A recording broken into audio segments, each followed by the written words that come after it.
हिंदू किस नबी की उम्मत है? प्यारे दोस्तों, कुरान करीम में अल्लाह ताला फरमाता है कि हमने हर कौम के अंदर नबी और डर सुनाने वाला भेजा है।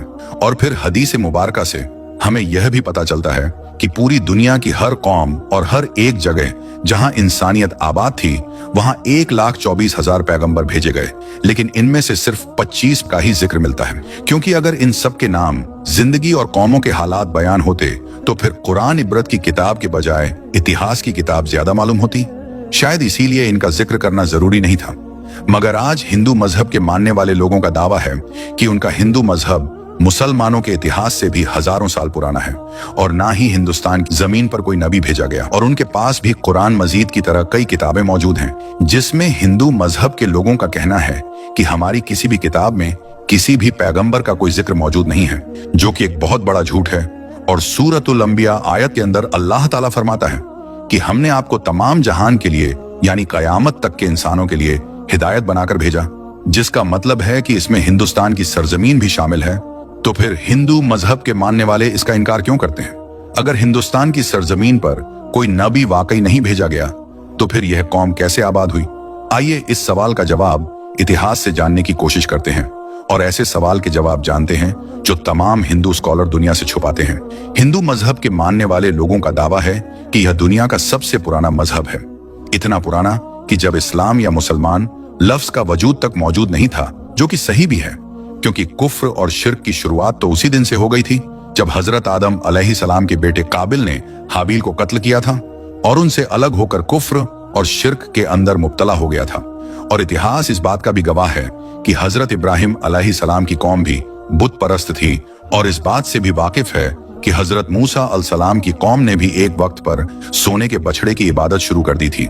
यहाँ तक कि रसूल अल्लाह सल्लल्लाहु ताला अलैहि वसल्लम के ऐलाने नबूवत से पहले काबे के अंदर भी 360 मूर्तियां मौजूद थीं, जिन्हें मक्का फतह करने के वक्त सहाबा किराम ने तोड़ तोड़ कर टुकड़े टुकड़े कर दिया। जिससे यह मालूम होता है कि बुत परस्ती तो दुनिया के पहले इंसान हजरत आदम अलैहिस्सलाम की नाफरमान औलाद के बाद से आज तक मौजूद है। मगर इसका ताल्लुक किसी मजहब से नहीं है बल्कि गुमराही से है, जो कि शैतान उनसे करवाता रहा है। जहां तक हिंदुस्तान की सरजमीन का ताल्लुक है तो यहाँ पर उन लोगों की हिदायत के लिए यकीनन कई पैगंबर भेजे गए जिनकी कुछ टीचिंग्स आज भी सही हालत में मौजूद हैं, मगर ज्यादातर को बिगाड़ दिया गया और उसी की वजह से बुत परस्ती और गुमराही शुरू हो गई। क्योंकि उनकी किताबों में आज भी एक निराकार खुदा की इबादत का हुक्म दिया गया है।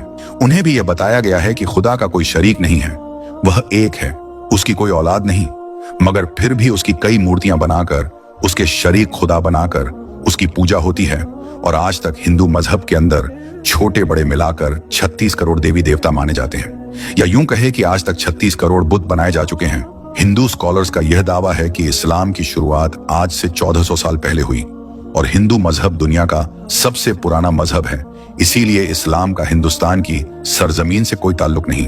मगर कुछ अक्ल रखने वाले भी इस बात को नहीं जानते कि दुनिया का पहला पैगंबर ही हिंदुस्तान की सरजमीन पर उतारा गया था। पहला पैगंबर ही क्या, वह तो इस दुनिया के पहले इंसान भी थे।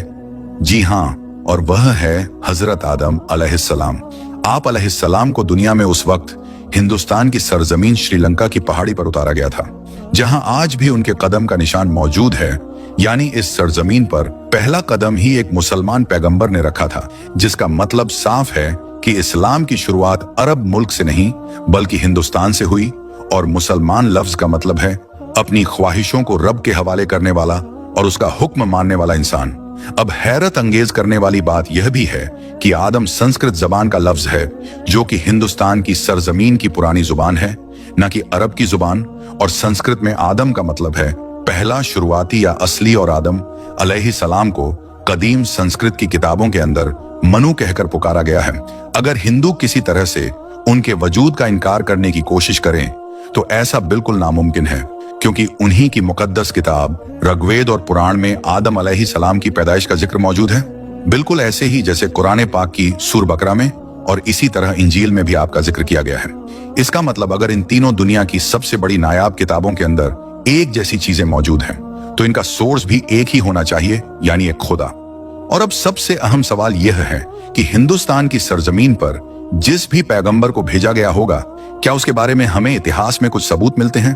मगर सबसे पहली तो यह बात है कि हिंदू नाम का कोई मजहब इतिहास के अंदर कहीं पर मौजूद नहीं है, और ना ही हिंदू मजहब की किसी किताबों में, और ना ही कोई और आसमानी किताब में यानी तौरात, जबूर और इंजील के अंदर इस हिंदू मजहब का नाम का कोई जिक्र मौजूद नहीं है। बल्कि कहा तो यह भी जाता है, कभी किसी जमाने में सिंधु नदी के करीब रहने वाले लोग थे, वह अपने इलाके के नाम की वजह से नाम को कुछ बाहरी लोग सिंधु नहीं बोल पाए तो बिगाड़ कर हिंदू कहा, तो फिर इस नदी के किनारे रहने वाले लोगों को हिंदू कहा जाने लगा, जबकि असल में इनका यह मजहब संस्कृत जुबान के अंदर हिंदू नाम से नहीं बल्कि सनातन धर्म के नाम से मौजूद है। जैसे अरब के लोगों को अरबी कहा जाता है, वैसे ही हिंदुस्तान के लोगों को सिंधु नदी के ऊपर से हिंदू नाम का लक़्ब मिला। लेकिन असल जो धर्म है, जिसको संस्कृत जबान में सनातन धर्म के नाम से जाना जाता है, जिसका अरबी में मतलब है मजहब पर कायम रहने वाला, जिसका बिल्कुल ऐसा ही मतलब कुरान करीम की सूरह रूम के अंदर भी मौजूद है, जहां पर इस्लाम को हमेशा बाकी रहने वाला दीन कहा गया है। यानी सनातन धर्म का मतलब भी मजहब इस्लाम हो सकता है। और इतिहास और मजबूत दलीलों से यह पता चलता है कि इनके वेदों में हजरत नूह अलैहिस्सलाम का जिक्र भी साफ तौर पर किया गया है, जिसमें उन्हें भी मनु ही कहा गया है। वेदों में पैगंबर को मनु कहा गया है और नूह अलैहिस्सलाम को बड़े सैलाब वाला मनु कहकर बयान किया गया है, और उनकी कश्ती से लेकर सैलाब तक का तमाम वाकया डिटेल से मौजूद है, जैसे कि कुरान की सूरह हुद के अंदर भी बयान है। और वेदों में लिखा है कि जब बड़े सैलाब के बाद दुनिया फिर से आबाद होगी तो मैं उन वेदों को नाफिज करूंगा। हिंदुओं के पुराणों के अंदर भी हजरत नूह के तूफान के बारे में बयान किया गया है। याद रखें दोस्तों, हिंदुओं में यानी सनातन धर्म में पुराण है, हमारे यहाँ कुरान है, तो हिंदुओं किताबों के अंदर भी हजरत नूह अलैहिस्सलाम के तूफान के बारे में बयान किया गया है। और यह भी बताया गया है कि उस मनु को खुदा ने कश्ती बनाकर उसके अंदर जानदार को सवार करने का हुक्म दिया, जिसके बाद एक अजीम तूफान आया जिसमें हिंदुस्तान की सरजमीन पर जिंदगी को खत्म कर दिया। अब यह बात तो साफ है कि नूह लफ्ज संस्कृत की किताब के अंदर भी मौजूद है, जिसका मतलब है कश्ती वाला, जो कि अरबी जबान के अंदर भी है।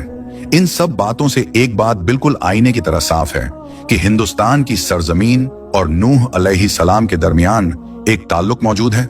और तूफान के बाद जिन वेदों को लाने की बात की गई थी, वह हजरत नूह अलैहिस्सलाम की टीचिंग्स थीं, जो तूफान के बाद हिंदू सरजमीन पर उनके बेटे की नस्ल से आगे फैलना शुरू हुई।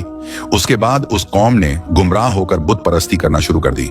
और इतिहास की किताबों से हमें यह पता चलता है कि नूह अलैहिस्सलाम की कौम के जैसे देवी देवताओं की पूजा करने का तरीका दुनिया में कहीं और मौजूद नहीं था।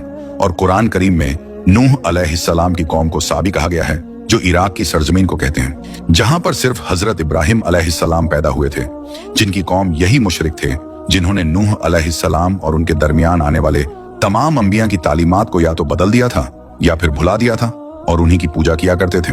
इसके अलावा यह खुदा के साथ साथ फरिश्तों की मूर्तियां भी बनाकर उन्हें खुदा भी कहना शुरू कर दिया, बिल्कुल ऐसे जैसे हर बड़े काम पर अल्लाह ने फरिश्तों को मुकर्रर किया है और वह हर बड़े काम पर अल्लाह की तरफ से पाबंद है।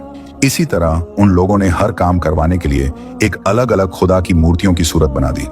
ये लोग सितारों और आग की भी पूजा करते थे। और देखा जाए तो हिंदू कौम सितारों के इल्म के अंदर इतना यकीन रखती है, जिसको एस्ट्रोलॉजी कहते हैं, और आग की भी पूजा करते हैं और उसे मुकद्दस जानते हैं। मगर सबसे अहम सवाल यह है कि यह सब जानकर भी और अपनी किताबों के अंदर साफ तौर पर एक खुदा और पैगंबरों की टीचिंग्स को देखकर भी यह लोग इनका इनकार पता नहीं और किस वजह से करते हैं। अगर सच में इन लोगों के पास भी डर सुनाने वाला कोई अल्लाह का पैगंबर आया है, तो वो फिर उसे क्यों नहीं मानते? इस बात को समझने के लिए आपको सही बुखारी की एक हदीस मुबारका के बारे में जानना होगा। हजरत अब्बू सईद खुदरी रजी अल्लाह ताला अन्हो से रिवायत है कि रसूल करीम सल्लल्लाहु ताला अलैहि वसल्लम ने फरमाया कि कयामत के दिन जब हजरत नूह अलैहिस्सलाम और उनकी कौम को बुलाया जाएगा और अल्लाह ताला नूह अलैहिस्सलाम से यह सवाल करेगा कि क्या आपने अपनी कौम तक मेरा पैगाम पहुंचा दिया था, तो हजरत नूह अलैहिस्सलाम फरमाएंगे कि बेशक मेरे मालिक, मैंने पहुंचा दिया। इसके बाद नूह अलैहिस्सलाम की कौम से पूछा जाएगा कि क्या नूह ने मेरा हुक्म तुम तक पहुंचा दिया था, तो वह लोग इनकार करेंगे कि नहीं, हमारे पास कोई भी डर सुनाने वाला नहीं आया, हमें आपका कोई पैगाम नहीं मिला। अल्लाह ताला नूह अलैहिस्सलाम से फरमाएंगे कि आपका गवाह कौन है, तो हजरत नूह अलैहिस्सलाम फरमाएंगे कि मेरे गवाह हजरत मोहम्मद मुस्तफा सल्लल्लाहु ताला अलैहि वसल्लम है और उनकी उम्मत है। फिर तुम लोगों को पेश किया जाएगा और तुम लोग गवाही देना कि नूह अलैहिस्सलाम ने अपना पैगाम या अल्लाह का पैगाम पहुंचा दिया था। जिसके बाद नबी करीम सल्लल्लाहु ताला अलैहि वसल्लम ने